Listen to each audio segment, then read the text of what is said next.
വിനോദസഞ്ചാരികളുടെ മാല മോഷ്ടിച്ച റിസോർട്ടിലെ ജീവനക്കാരൻ മുങ്ങി. ഇടുക്കി പള്ളിവാസലിന് സമീപമുള്ള റിസോർട്ടിലാണ് വിനോദസഞ്ചാരികൾ ഉറങ്ങുന്നതിനിടെ മുറിയിലെ മേശപ്പുറത്ത് ഊരി വെച്ചിരുന്ന 2 പവനധികം വരുന്ന സ്വർണ്ണമാലയും പണവും മോഷ്ടിച്ച ജീവനക്കാരൻ കടന്നുകളഞ്ഞത്.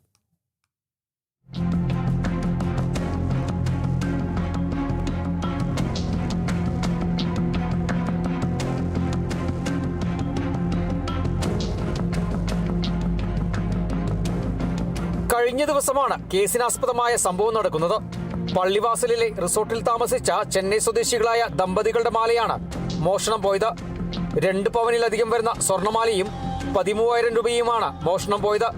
ശനിയാഴ്ച രാവിലെ റിസോർട്ടിൽ ജോലിക്കെത്തിയ തമിഴ്നാട് സ്വദേശിയായ ആളാണ് മോഷണം നടത്തിയതെന്ന് പോലീസ് കണ്ടെത്തി.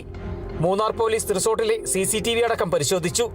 പരിശോധനയിൽ പുലർച്ചെ 4:30 എത്തിയ ജീവനക്കാരൻ മുറിയുടെ സ്ലൈഡിംഗ് ജനൽ തുറന്ന് അകത്തു കയറുന്ന ദൃശ്യങ്ങൾ കണ്ടെത്തി. എന്നാൽ CCTV ദൃശ്യങ്ങളിലും ജീവനക്കാരന്റെ മുഖം വ്യക്തമല്ലാത്തതും ജീവനക്കാരന്റെ മേൽവിലാസമോ തിരിച്ചറിയൽ രേഖകളോ റിസോർട്ട് ഉടമയുടെ പക്കലില്ലാത്തതും പോലീസ് അന്വേഷണത്തെ സാരമായി ബാധിച്ചിട്ടുണ്ട്. ഈ റിസോർട്ടിന്റെ ഉടമസ്ഥര് ഈ ജീവനക്കാരന്റെ ഈ മോഷ്ടാവിന്റെ യാതൊരു വിധമായ രേഖകളും അവർ വാങ്ങി വെച്ചിരുന്നില്ല. അയാളുടെ ആധാർ കാർഡോ അല്ലെങ്കിൽ ഒരു ഫോട്ടോയോ ID പ്രൂഫോ അല്ലെങ്കിൽ ഫോൺ നമ്പറോ ഒന്നും തന്നെ ഇല്ല.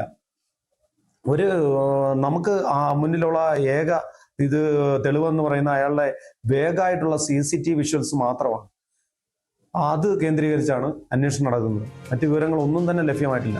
മൂന്നാറിൽ നിരവധി റിസോർട്ടുകൾ പ്രവർത്തിക്കുന്നുണ്ടെന്നും വിവിധ സ്ഥലങ്ങളിൽ നിന്ന് വരുന്ന ജീവനക്കാരുടെ കൃത്യമായ തിരിച്ചറിയൽ രേഖകളും പോലീസിൽ ഹാജരാക്കണമെന്നുമാണ് പോലീസിന്റെ നിർദ്ദേശം.